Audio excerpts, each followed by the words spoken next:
Alright, today we are going to be reviewing the Black Diamond Alpine Carbon Cork trekking pole. I got these a couple years ago and I've used them successfully for several seasons now. Actually, I think I've had them for 4 or 5 seasons, and I've done about a dozen different mountain hunts with them. There's a lot of different trekking poles out there today, everything under the sun you could think of or dream of, but I've found that I've really come to like these ones, and I'll go through a few of the features that I really like. So the one thing I really enjoyed with these is the wrist straps. They don't come loose, they keep your hand in there, they work really well. I've never had an issue with them. When they get wet, they dry out incredibly fast. Cork handle, incredibly comfortable. They've got like a rubberized kind of deal down here if you want to hold it more like a, just kind of more like a stick, I guess, versus having this contoured cork handle. But the one thing I do really like with this cork handle as well, when it's extremely cold out and below zero, when you're holding this with a thinner glove, your hand doesn't get cold. Some of the cheaper trekking poles will have like a plastic type grip, and that plastic will be ice cold.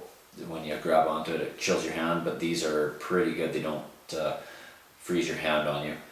The other thing that's really great with this Black Diamond pole in particular are the locking hubs here. Now, this might not seem like a big deal to have a clamp like that, but compared to a twist lock, the twist lock, those tend not to last as long, and also the twist lock, when you put a ton of pressure on them, sometimes they'll fail and slide up, and then your pole's essentially wrecked. And I've had a lot of twist locks fail. They're usually cheaper than the clamp style like here.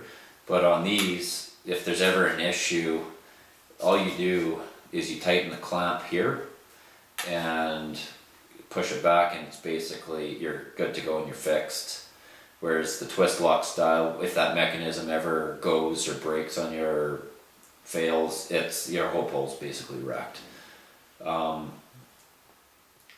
the one thing with this pole specifically, there's two clamps, two sizes. What I do on this guy, it actually has the numbering on it, so it says how long your pole is. So I kind of know what I like to have my poles preset at, and you just adjust it to the measurement on there. And on this guy, you set them both to, say you want 105 centimeters to that.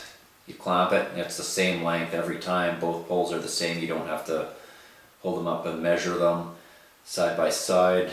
It's quick, it's easy, and this is carbon fiber, and it is incredibly light compared to a lot of trekking poles. One guide I had in Alaska actually commented on how shocked he was at how well these poles held up, because a lot of his clients would come up with cheaper poles, and they'd have their pole break during the trip, or it would fail at the clamps, whether it's the twist lock or this style, I'm not sure, but he was incredibly impressed at how well these held up, because those guys typically use a nice axe as a walking stick up there. So kind of made me feel good that he thought they were good as well. The other thing I really like to have on my trekking poles is these rubber tips.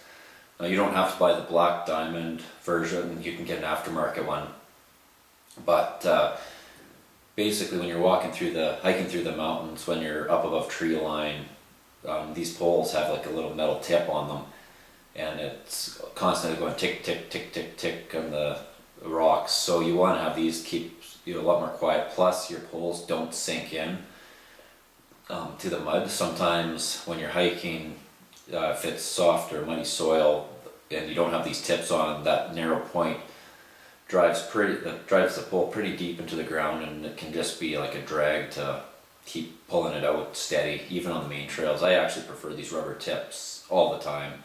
I never take them off. One thing I found made it walking way easier. if you were going across a glacier ice like they have up in Alaska in some places, sheep hunting, you might want to take them off just so you can dig into the ice. But generally speaking, if you're just if it's dry out, or there's not a lot of ice that you're crossing, these rubber tips are definitely the way to go. But overall, I'd give this brand of pole a 5 out of 5. It's been great. Never had a minute's issue with them. And if you don't have a set of trekking poles, you definitely need to get a set if you're backpack hunting. It'll make your life way easier. Balances your load, helps balance your load when you're walking, especially if it's on a incline or up and down hills or side hilling. Just makes it so much easier. And whatever you do, just buy a good quality brand. Don't buy a cheap brand just because of the price. Spend the money, get a good pair, and go from there.